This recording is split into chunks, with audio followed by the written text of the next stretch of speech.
مش ساعات كده وانتوا قاعدين بالليل بتبقوا نفسكوا في حاجة حلوة كده وخصوصا ان الشتا جاي، وكمان في الشتا ده بنبقى عايزين حلويات كتير.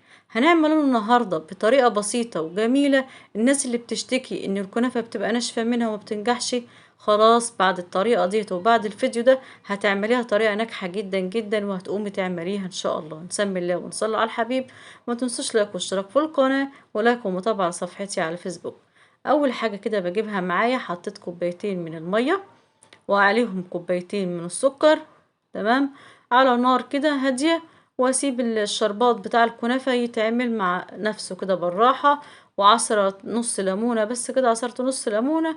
وما بقلبوش غير لما بيبدأ يغلي، تمام. هسيبه 7 دقايق بالظبط، وبعدين اطفي النار عليه واسيبه يبرد. تمام كده. حطيت كوبايتين ونص من الحليب، تمام.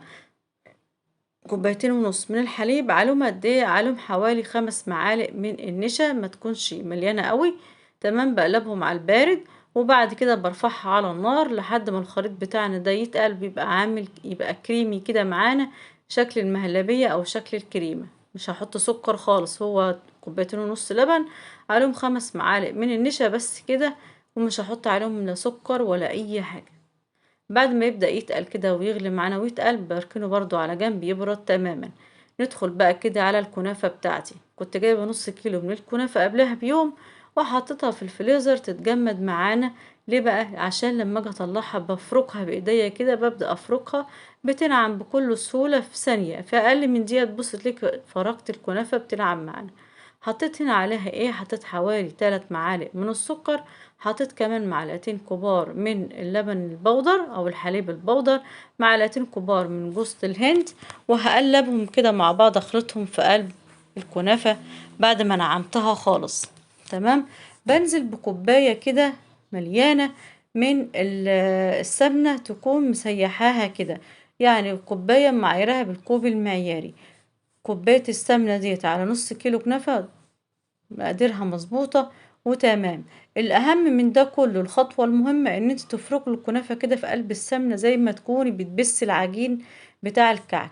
ليه بقى؟ علشان كل واحدة من الكنافة تشرب من السمنة، فدانك تبسيها كده وتفركيها بإيديكي هتشرب من السمنة كلها، تمام. ليه بقى؟ علشان تستوي معانا، وما تيجي تستوي تشرب الشربات وتبقى طرية من جوه. جبت صينية كده، الصينية ديت حوالي مقاس 30. دهنتها كده سمنة من القاع ومن الجناب. وبنزل كده بنص كمية الكنافة. شايفين انا منعمها جامد ازاي؟ نص كمية الكنافة قسمتها نصين بالظبط، تمام. ببدأ افردها كده في القاع. وبعد ما افردها كويس جدا، ما يبقاش في اي قطع او حتة من الكنافة فيها تكتلات، بضغط جامد بايديا لحد ما تبقى متساوية.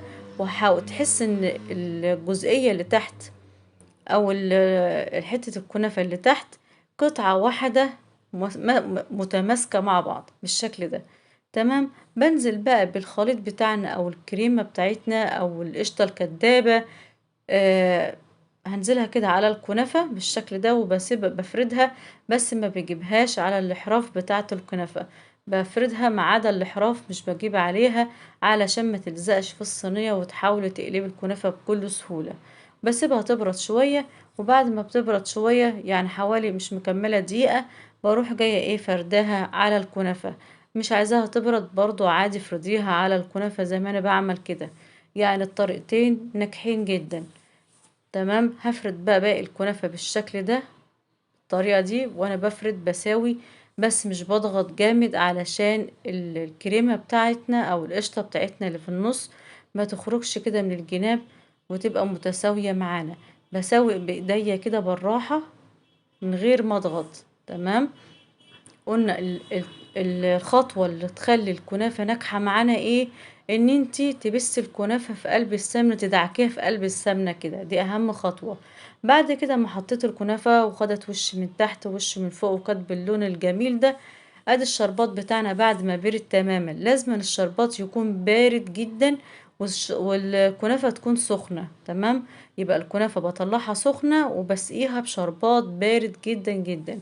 ببدأ اقطعها كده تحفة جدا، وكانت بتدوب في البق والطعم ملوش حل.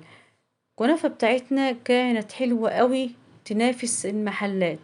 كنافة النهاردة بالكريمة تنافس أجدعها محل، والطعم خطير. جربوها بجد وامشوا على الخطوات اللي أنا بعملها دي، والله بجد بعد كده مش هتشتكي من الكنافة أبدا. وما تنسوش بقى لايك واشتراك، وتعالي حلو من تعليقاتكم، وياريت تشيروا الفيديو. سلام عليكم.